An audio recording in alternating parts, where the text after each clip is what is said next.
after kind of a false start with One Night in the Tropics, we finally arrive at what is the very first actual Abbott and Costello movie, meaning the first film that they starred in.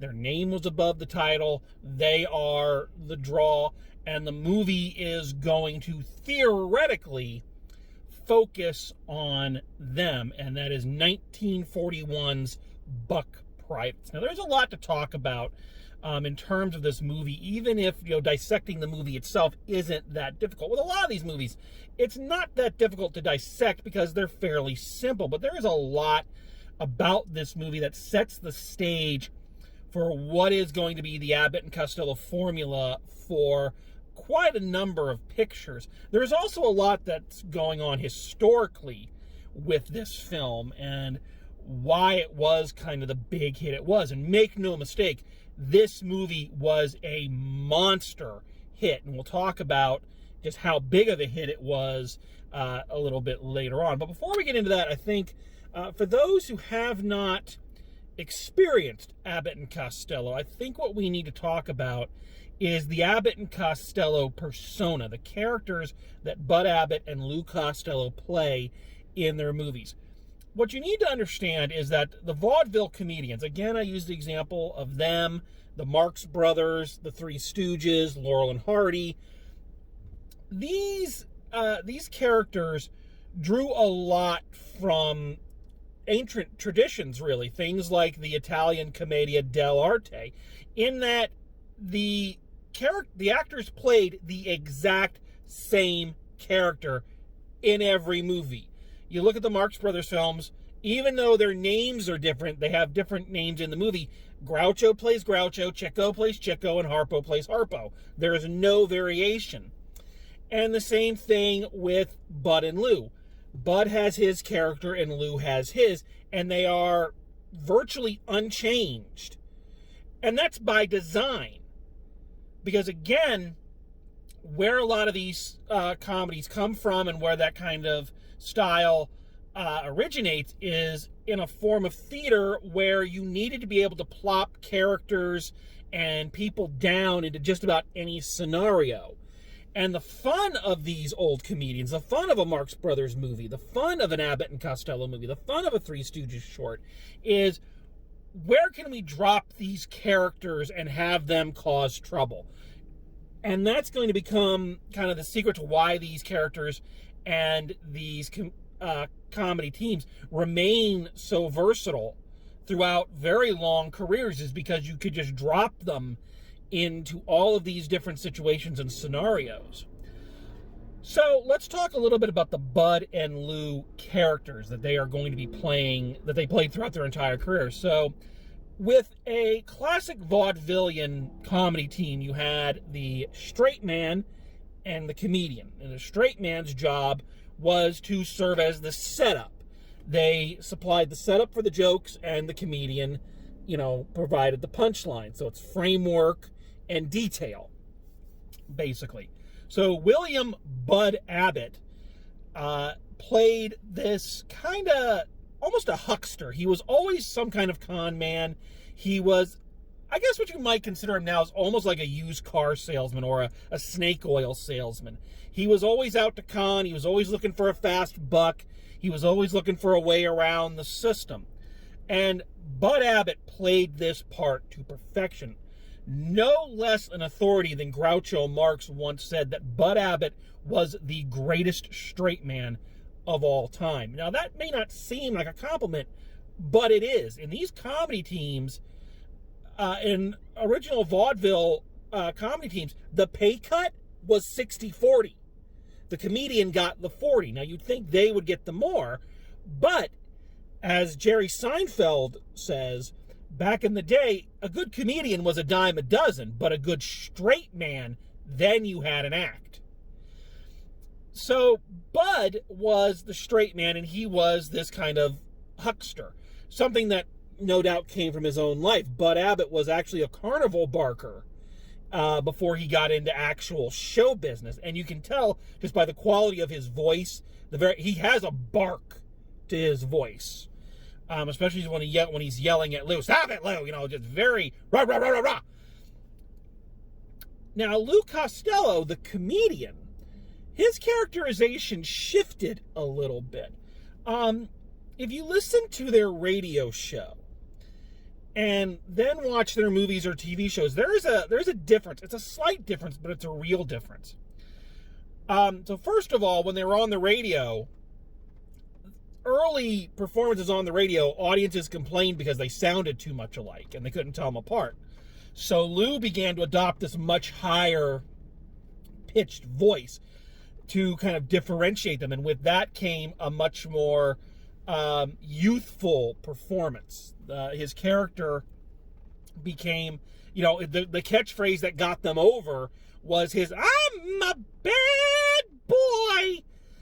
Now here's what's interesting, is that you listen to it on the radio, and while he's still playing kind of a kid, he's still playing kind of a child in an adult's body.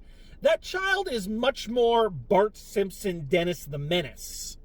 You listen to him on the radio, and Lou is he's mean-spirited sometimes. He picks fights with people. He tosses some pretty mean zingers at folks. But when they got to the movies and they started starring in their own films, and now that it was a visual medium and not just an audio one, Lou's characterization softened, probably to go along with the fact that he himself was very round. He was a little fat man. But he didn't look mean. He looked like a little kid. He looked like a chubby little cherub. And as such, in the films, he's much more of a little kid. He's much more of an innocent. He's a little kid who's a little too smart for his own good. If you ever watched the Cleveland Show, which I know not many people did, one of Cleveland's only good lines is when he talked to his son, said, "I can't figure out if you're smart or stupid." And that's kind of Lou's character. He appeared stupid, but he had a way of outsmarting people because they underestimated him. This goes to everything like his costume. One of the things, if you watch the movies, one thing you notice about Lou's costumes is that they're always a little too big for him. His jackets always kind of come up past his hands and droop a little bit. His tie is always a little too short. His hat is either too small for his head or too big. Now, some people say this is to kind of accelerate the fact that he's fat. But I don't think so. I think that this is done to show that he is a little kid in an adult's body. He looks like a little kid playing dress up, who just found a bunch of clothes and just threw them on, and this is what an adult wears. So that's kind of the characters that these two guys played. The huckster and his favorite target/shill. What we're going to see as we look at Buck Privates. So now that we've established kind of the characters, what we're going to see with the film Buck Privates is the beginning of kind of the Abbott and Costello formula. In their early films, like the first 5 or 6, Abbott and Costello films stuck to a very specific formula. And we're going to see the origins of that here with this movie, and we'll talk about kind of the bits. So, Buck Privates. Again, released in January 31st, 1941. Important to state historically, we were not at war yet. World War II had not started for us. Things were going on overseas, but we were still not involved. Of course, we wouldn't get involved till December 1941, so almost a year before. But historically, in the country, there was a lot of unease. People were very, very nervous. You ever hear the stories about Orson Welles and his production of War of the Worlds? Well, people always go, well, how could people fall for that? It's like, well, part of the reason is because people were already on edge. It was a very tense time.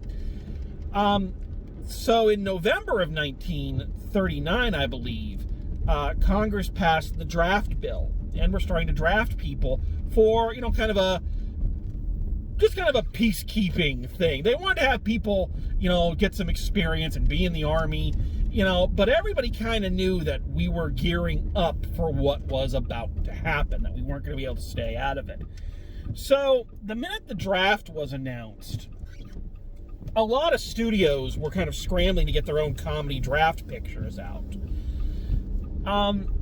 I'm not sure, I read some of the titles of some of these other ones. I've never seen them, but I'm not sure why they didn't stick around. But I think the reason is they didn't quite get the formula right the way Bud and Lou would in this film. So in this movie, Bud and Lou play these two kind of sidewalk hucksters who are peddling, cheap knockoff ties. Bud's name is Smitty, Slicker Smith is his name, and Lou's name is Herbie Brown. And so they're selling these ties without a license. They're getting chased by a cop. To escape the cop, they zip into a recruitment center thinking it's a movie theater and accidentally end up signing up for the Army and realize that if they don't go through with it, they're going to go to jail.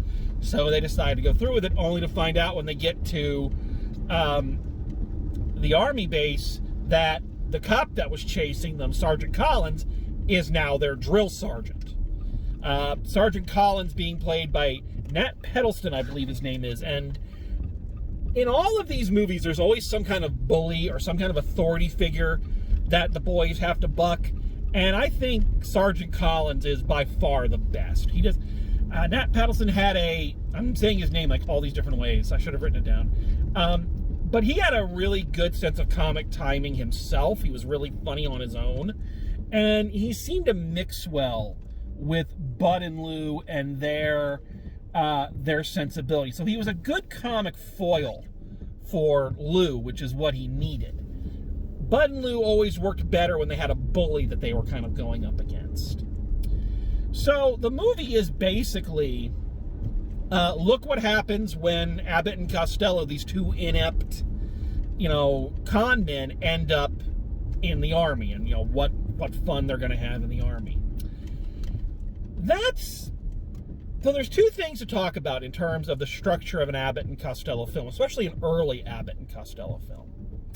So once again, I'm going to use the example of the Commedia dell'arte, in that Commedia performances, because they were improv, did not have plots, strictly speaking. They had scenarios, basic setups, settings that the actors could then move around inside of and ad-lib their way through, accompanied by these bits of pre-rehearsed and predetermined bits called Lazzi. That's L-A-Z-Z-I.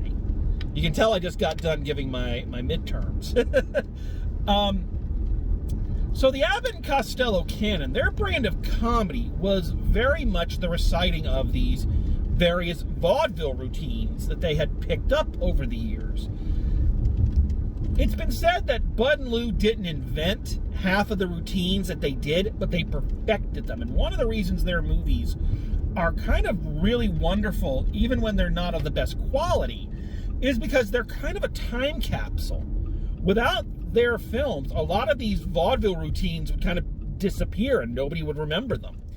So, as opposed to a strong story in the early days, a Bud and Lou picture was basically, again, just a scenario and a setting. Where can we place them and let them move from kind of one routine to the next?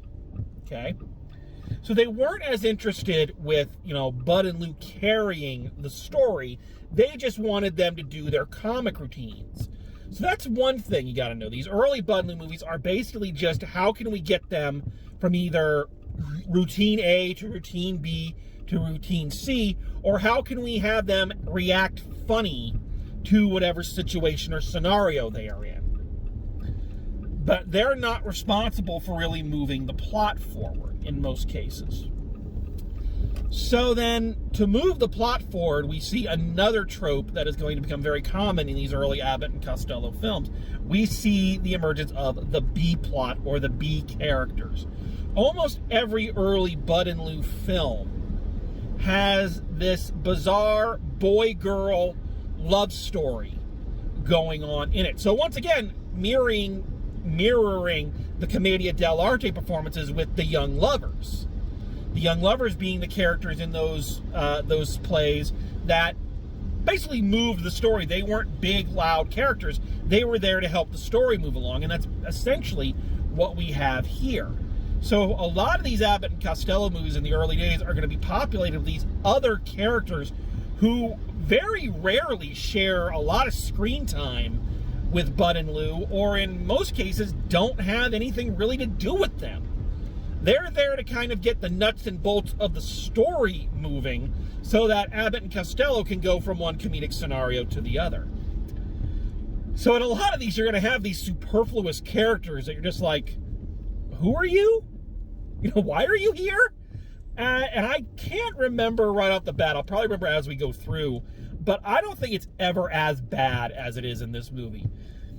Because the secondary story, it's almost like there are two different movies being shoved together. You'd be forgiven to think that these are actually two different movies. You got the film that Bud Abbott and Lou Costello are in, and then you have this other movie about this rich millionaire womanizer who gets drafted. He doesn't want to be drafted. He wants his rich daddy to get him out of it, but his dad says, no, you're going to stay in the Army, so he hates being in the Army. But in the meantime, he's chasing around this camp hostess whose boyfriend was the guy's ex-chauffeur, and it's these two guys basically getting into a dick measuring contest over her. So, and again, those two stories never intersect. They intersect, like, barely. Like, one of them will have Lou go and tell the other one, hey, the captain wants to see you, to get him away from the girl. And that's it. So that's going to become a pattern with the Abbott and Costello movies, especially these early ones. These side bits or side characters that are actually responsible for moving the plot. It's kind of similar, you want a modern day example, it's kind of like Orlando Bloom and Keira Knightley in the Pirates of the Caribbean, the first one, that they are there to serve as the emotional grounding for the story so Johnny Depp can prance around and do his Jack Sparrow thing. This is why a lot of the later pirate movies don't work, incidentally. So, that's the setup. So how is the movie? It's fucking brilliant. It is just phenomenal. So, Bud and Lou this is their first starring film, and you can tell that they are just chomping at the bit to prove they can weight a whole movie down. They were the best thing in One Night in the Tropics, but there's a difference between being a great supporting character and having somebody else carry the load, and you now having to be front and center. And they take up the challenge with gusto. They're going to do better movies, I think, as we go deeper into their filmography. But this one is definitely them at their freshest. They are crisp. They are just working every scene they are in. The comedy routines are the sharpest. They're not the sharpest they're ever going to be, because in these early ones, these are the best these routines are going to look. These are amazing, watching them go through things. And sometimes it's physical routines, like the drill sergeant routine, where Bud is drilling a bunch of soldiers and Lou keeps getting confused by the instructions. As a matter of fact, it's that routine that actually got this movie made, because they went in and showed the producer this routine, and they said, that's hilarious, build the whole movie around that. And they did. They do some of their classic bits, of course, like the dice game, where Lou supposedly says he's new to shooting craps, and so Bud is trying to teach him the game, i.e. trying to con him out of his money, but as he goes, it turns out Lou actually knows more about the game than he's letting on. So there again, we see the kind of fun chemistry between Bud and Lou, the push and pull of who's conning who, and how dumb is Lou really. So yeah, their scenes are just top-notch. It's the funniest stuff. It's one of those things about an Abbott and Costello movie, especially, again, these early ones, you don't really care that there's not much of a plot. It's just watch them have fun in the Army. Now, what's interesting about this movie on that is thematically thematically, there's kind of a duality going on here. It's like, because of course, the first thing this movie is doing is letting Bud and Lou have fun kind of at the expense of the Army. Watch these two guys kind of say all the things to their drill sergeant or mess up in a way you wish you could mess up in the Army and basically get away with it. You know, kind of that thing of taking some of the sting out of being drafted.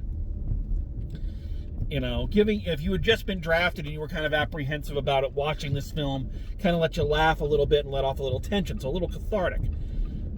So that's the Bud and Lou side of it. The other side of it is the boy-girl story is essentially trying to talk up the Army and talk about how great the Army is. Again, keep in mind, we're not at war yet.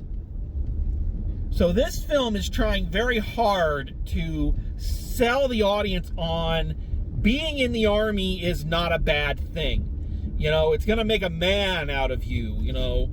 The camp that they're at, where they're being trained at, it's basically set up to look like the Army is just like the Boy Scout jamboree with, you know, with soda shops and, you know, and camp hostesses, so pretty girls that you can go and dance with and whistle at. You know, come on, doesn't the Army look great? Like, this movie is just shy of being propaganda. It's not quite, in my estimation, but it's close. It's very close to being propaganda. So this movie is trying to give its audience a good taste in its mouth regarding the Army. It's trying to make them say, hey, this isn't so bad, or hey, it's not a bad thing that your son, husband, or brother has now been drafted, or father. You know, it's like, you know, hey, look, they're going to go have a great time. Look at it. Let's see how much fun they're having.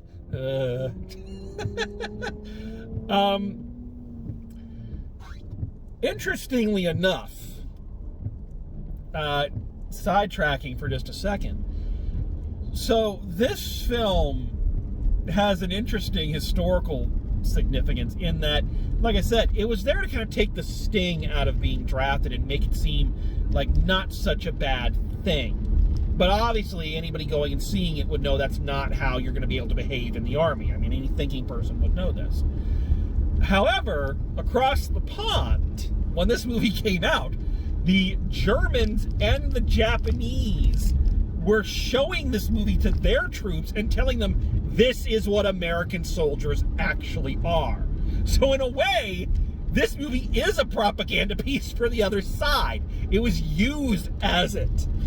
Something I just discovered as I was doing research for all of this, trying to get all my information, I found a German poster for this movie, which, you know, has Stars of David all around it. So not only insinuating that this is the incompetence of American soldiers, but look at the incompetence of the Jewish people, even though neither Bud or Lou were Jewish. So it's funny that this film is barely misses being propaganda for us, but actually was propaganda for the other side.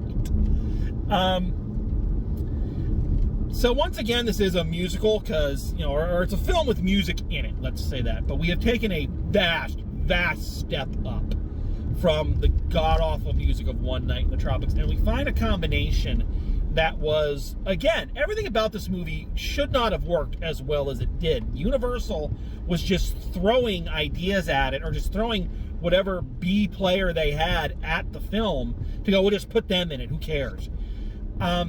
And they put in this movie a musical group who, at the time, had just appeared in a real bomb for Universal, and they were canceling their contract. And then decided, well, shove them into this Army picture. And that's how the Andrews Sisters joined Buck Privates. And the music of the Andrews Sisters, if you've never heard it, you need to listen to the Andrews Sisters. It's just such, it is, again, a time capsule. It is perfect 1940s music. It is everything you think of when you think of 1940s music. It has much more of the bop. It's got a lot more of the pep. There's the patriotism in it. You know, they sing a number of songs in this. You're a Lucky Fellow, Mr. Smith, is kind of their big one.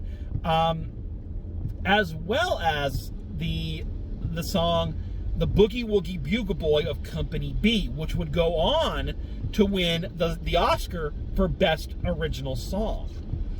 So I find that an interesting tidbit for two reasons. Number one, whenever TCM actually does show Abbott and Costello movies, it's usually this one, and usually during their 31 Days of Oscar, because this is an Oscar-winning movie. So you can say Abbott and Costello were in an Oscar-winning movie. You can actually say, now here's a little extra trivia for you, Abbott and Costello were actually in 2 Oscar-winning movies, the second one winning Best Picture of the Year. Because Abbott and Costello, via videotape and their routine Who's On First, appears in the Academy Award-winning film Rain Man. That they're one of the things that Dustin Hoffman's character watches, and when he gets nervous or scared, he recites Who's On First to calm him down. So Bud and Lou actually do appear in this via a videotape that he watches. So Abbott and Costello have appeared in 2 Oscar-winning pictures. The combination of Abbott and Costello and the Andrews Sisters, it just works. The energy of the performers, the chemistry, they do several scenes together. Everything just clicks so well. It's like these 2 acts were made for each other, and that's why the Andrews Sisters would go on to appear in 2 more Abbott and Costello movies. And even oddly enough, even though it's only 2 other films, they are eternally linked. People think the Andrews Sisters when they think of an Abbott and Costello movie. That's the kind of music you hear in your head. So, all right, so let's wrap this up and kind of give you some last little tidbits of history. So this movie came out, and it was a huge success.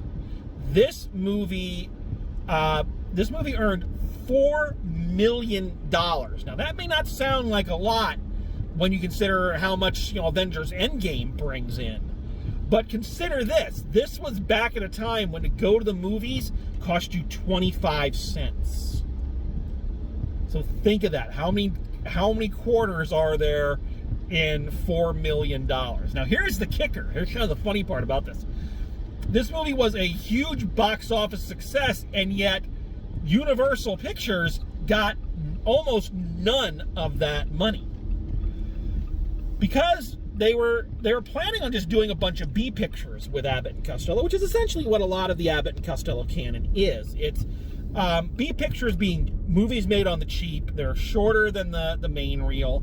You can shoot them in a couple weeks. This is why Bud and Lou have so many movies in their filmography, is because they were pumping them out like 3-4 in a year. But they were never expected to bring in much. So when this film was released, they basically, almost kind of like they're doing now with streaming or TV play, is they basically, instead of renting the film prints to these kind of smaller theaters, they just let them have it for a flat fee. Okay, figuring that's how we're going to make our money back on it. So when this $4 million profit comes in, that didn't go to the studios because they'd already paid the flat fee, or they'd gotten the flat fee from the theater owners. The money went to all these little movie theaters that it was playing in. So all of these little theater owners got real rich because of Abbott and Costello, which I always think is amazing. However, Universal would not make that mistake again, and would make sure that from then on, Abbott and Costello pictures were treated like the main attraction. They were treated like the A film, even though they were still basically shot on a shoestring and shot very fast. So this movie did exactly what it was intended to do from Abbott and Costello's perspective, and it shot them into the limelight. This is the film that made them superstars virtually overnight. They were already filming their next film when the receipts for this one were coming in, and that altered the course of the film that was going to be released next, because Abbott and Costello made a huge impact being buck privates. So in an attempt to duplicate that success, it was decided that Abbott and Costello would join the Navy. And we will take a look at that film next time we meet. So, thank you for coming along with me and letting me talk about something I just love talking about, Abbott and Costello.